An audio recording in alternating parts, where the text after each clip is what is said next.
Hey folks, this is Vincent Adderley with Dad's Gaming Addiction, and today we're going to quickly check out Unstoppable. This is a board game for 1 to 2 players, it's for ages 14 and up, and the average play time is about 45 to 75 minutes. So before we actually get started with our first impressions, we thought we'd go ahead and show you a quick look at what everything looks like prior to us messing it up. So this is a quick 2-player setup here. And I apologize for all the glare. It can't be helped because this card forces players to sleeve cards. It uses a very special kind of deck building mechanic. And you have to set up all of these cards as soon as you open the box. Because in order to start playing, you have to put the cards paired with the right backs, that kind of thing. So you've got a card on this side, a card on this side. A card consists of 2 sides mainly. One that helps the player and one that hurts the player via threats and the like. So as far as what this game is about, you're going to pick one of 3 bosses to play against. In this game, we're going to be playing against the Harbinger boss. And our goal is to reduce its health from 12 or 24 in a 2-player game to 0. And we need to do that before this tracker here reaches the skull and crossbones, or before one of us dies. So we each have armor values here in the white track. The red track is health. If any one of us dies, then we both collectively lose the game. So 1 way to win, 2 ways to lose. And the way the game typically plays, and again, this is kind of a preamble here, but you're going to be getting a starting deck of 10 cards, and what those 10 cards are depends on your starting character. You start with like 7 basic cards and 3 special cards depending on which character you pick. There are 4 different characters in the game. So you get a deck of 10 cards. You're going to deal 3 cards to your hand on the core side, which is the helpful side. And then you're going to deal 3 cards from this deck face down like this to form your threats. If you don't defeat these threats before like the threat phase, then these will end up doing damage to you and you'll lose some armor and some health and so on. So we're going to be trying to deal with threats, make our cards more powerful and the like. Now, how do we make our cards more powerful? Well, that's where all of this comes into play. We've got 2 rows of like cards here that we can get throughout the game. This row here are core cards. Core cards are kind of like templates, they have powerful effects on them, but you're going to, if you get one of these, you're going to pair it with a threat, which is off to the side here. The different threats that you'll use for a game is dependent on which boss you pick. But whenever you get one of these cards, you pair it with the next top threat, and then you get to take that card. Now, what you can draw from, what pile you can draw from, depends on how far you've leveled up in your game. This is like level 1, level 2, level 3, level 4, level 5, and level 6. And during the game, you're going to be moving your marker up, so you're going to be leveling up.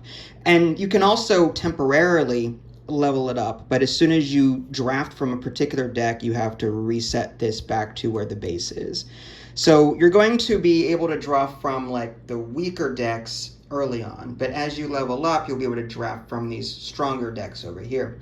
And then these are upgrade cards. These upgrade cards will slot into existing cards that you have either in play, in your hand, or whatever. There's room for 2 upgrade slots. So there's this particular upgrade card would upgrade the bottom half of the right side of a card. So it would look like, if this were sleeved in here, it would look something like this. And if I were to get another upgrade in the future and add it, it might look something like this. So I would have at most 2 upgrade cards. It's not going to work. But yeah, I would have at most 2 upgrade cards sleeved into this particular card, and you can't get any more than that. And you cannot remove upgrades once you've attached them to something. And you get these cards by spending credits, and you'll be earning credits as you play the game. So again, this is just a high-level overview of everything. There's also action points. In order to play cards from your hand, you have to spend action points. There's a level up mechanic, so whenever your deck runs out, you're going to be, leveling yourself up so that you can draft the better things later on, and so on. We'll get into that possibly later, but for right now, I think this will do. Stay tuned. We'll report back once we've actually played the game. And welcome back. So Idly and I just spent the last 2 hours playing a 2-player playthrough against the Harbinger over there. And what were you saying about this game? I was saying I want to play it again. She absolutely loved this game, and I do too. It was a lot of fun. Now, I gave you a brief overview just a little while ago, and it seems like yesterday at this point. But anyway, so this is, like I said, a deck builder game. It's pretty unique. It involves a lot of sleeving of cards. In case you're wondering, we did manage to defeat the Harbinger. We did 24 damage to it before the red token reached the skull. We were playing on normal, so we would have skipped these last 2 green spaces here. So we had like 4 more rounds to go. But yeah, we were plinking away at the boss, and the way that you damage the boss, at least this boss, because the other 2 bosses are different, the way you do damage to this boss is it has its own deck of cards, and every time a player levels up, you add one of those cards to your discard pile, and it comes up as a threat that you have to defeat. When you defeat that threat, you flip it over, and it's a Harbinger card that does damage to the boss. And I think I've got an example or 2 in my deck that I didn't get. There we go. So had I defeated this Acolyte, for example, this boss threat is what it's called. If I defeat this, then it turns into this Order of the Harbinger, and it goes into your discard pile, but you do a damage to the boss. So this Harbinger boss is all about how quickly can you get through your deck by defeating these threats so that you can keep doing enough damage to the boss before the enemies get too powerful. That seems to be like the general thing here, at least for the Harbinger boss. But I gotta say, now that I've played it, I'm starting to have different strategies in mind because, for example, I was like, okay, we're going to upgrade these cards. We're going to make them as powerful as they can be. And so in this case, for example, this is the core card, Dangerous Dealings. I upgraded it twice. There's an upgrade card here, and there's an upgrade card slotted here. So it's 2 damage, and it's whatever this card is, 2 damage. But when you add upgrades to a card, the enemy becomes more powerful. So it's like it adds an extra damage, for example, 1 damage. So sometimes you'll get like the keyword fast on there, or taunt, or just more armor. So even though you're upgrading your cards, you're also upgrading the threat on the other side, in most cases. There are some upgrade cards that don't have that, but in most cases I believe that is. So I guess that's the way the game balances itself. So yeah, that is something I wasn't expecting, because I'm making my cards super powerful. And then I upgraded my card, I played, I'm like, yeah, 6 damage. And then I put it in my discard pile. And then when I level up, it comes back in as a threat. And I look at it, I'm like, oh my God, what is all of this at the bottom here? I wasn't expecting. So yeah, that was different. So that actually changed the way I thought about playing this game.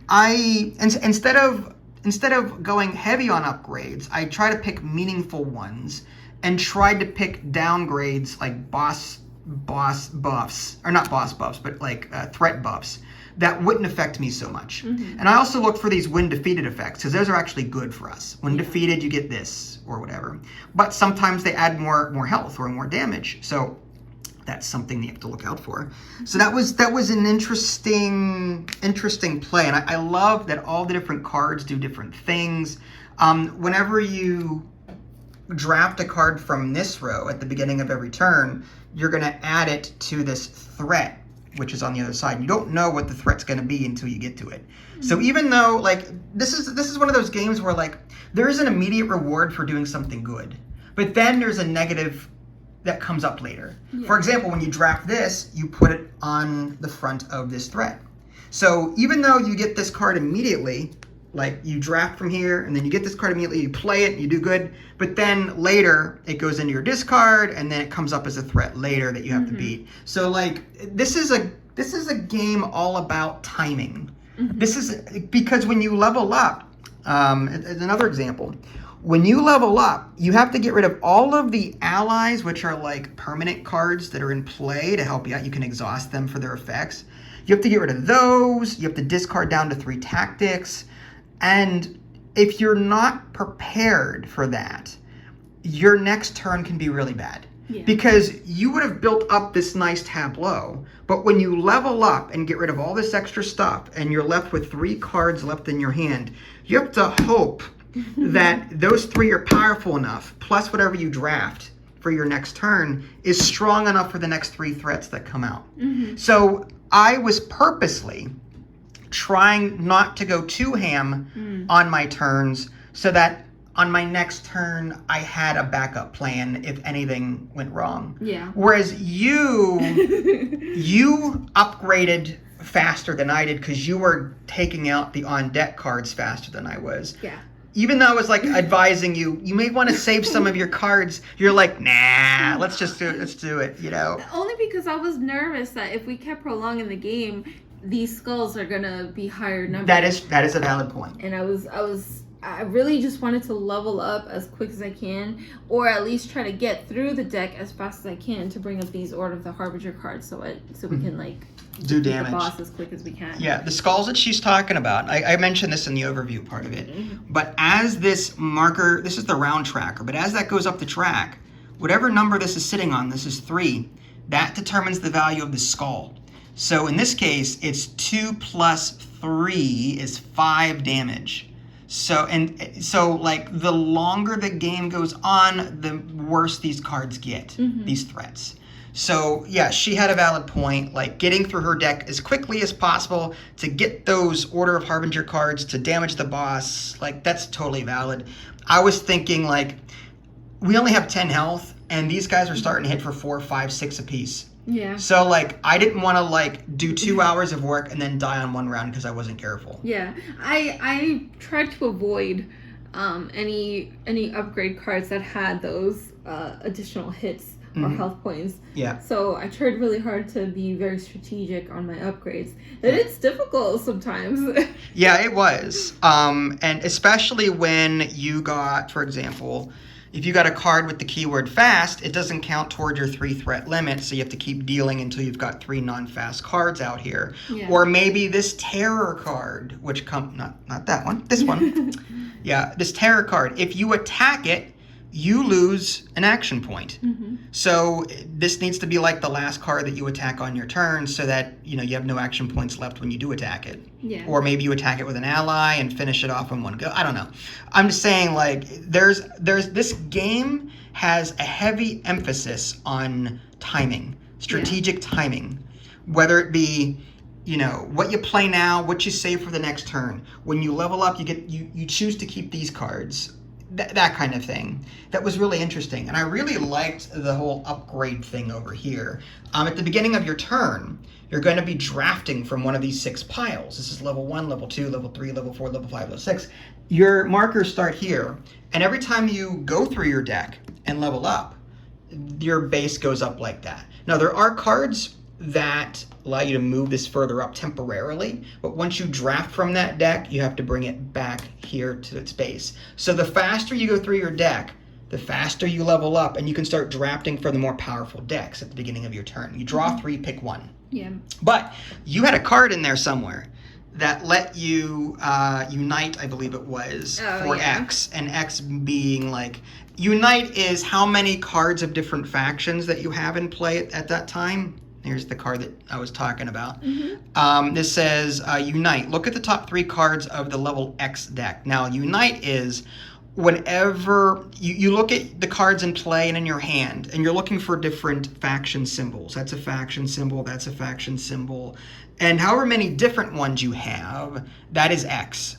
So in this case, it might be 2 or 3. So she would look at like the level 2 or level 3 deck, and draw 3, pick 1 to keep. So you were actually getting a lot more cards added to your deck. Like your deck was pretty thick by the end of the game. It was. It was bad, but it was also not that bad because I think like less upgraded cards that I had means that my threats were easier to take down. So while I was not replaying a lot of my cards, I was also not replaying harder cards. Right, that makes sense. Yeah, so I gotta say, like, and I started noticing different strategies as I was playing it.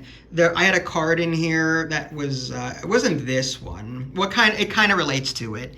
This is deal X. X is the number of upgrades on cards in your hand. I got this early on, so my initial strategy was get a bunch of cheap upgrades on all of my cards so that I had a bunch of upgrades. Even if they weren't good, that would buff this card up considerably when I did play it. I'd hold on to it until I had a bunch of upgrades in my hand.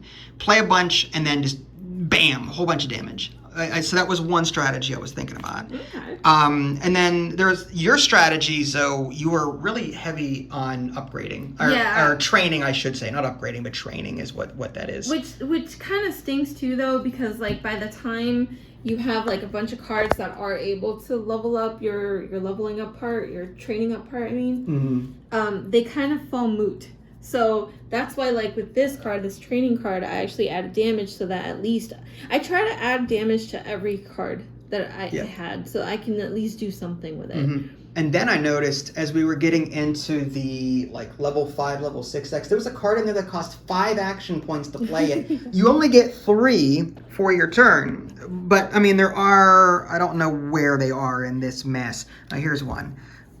This card I have, get 2 action points back. So I spend 2 action points to play this card, and then this upgrade gives me 2 action points right back. Yeah. So like I was looking for those often. And then this one is just like an X amount. Oh yeah, X. Deal 13 damage. You split this effect as you choose among X targets. Meaning, if she targets one person for 13, or one threat for 13, it's 1 action point to play it. Yeah. If she targets 3 different targets, 3 different threats for 13 damage, like 6 here, 5 there, 2 there, that would be 3 action points. Yep. But you put an upgrade on here to make that cheaper. Yeah, so I can target 3 for only 1 action. Yeah, that's pretty insane. It was nice. That was a really good one. It was a nice one. Yeah. So what were your thoughts on this? I love this game. I want to play again. I want to do all the bosses. I cannot find anything that I disliked about this game, to be honest, except for the characters.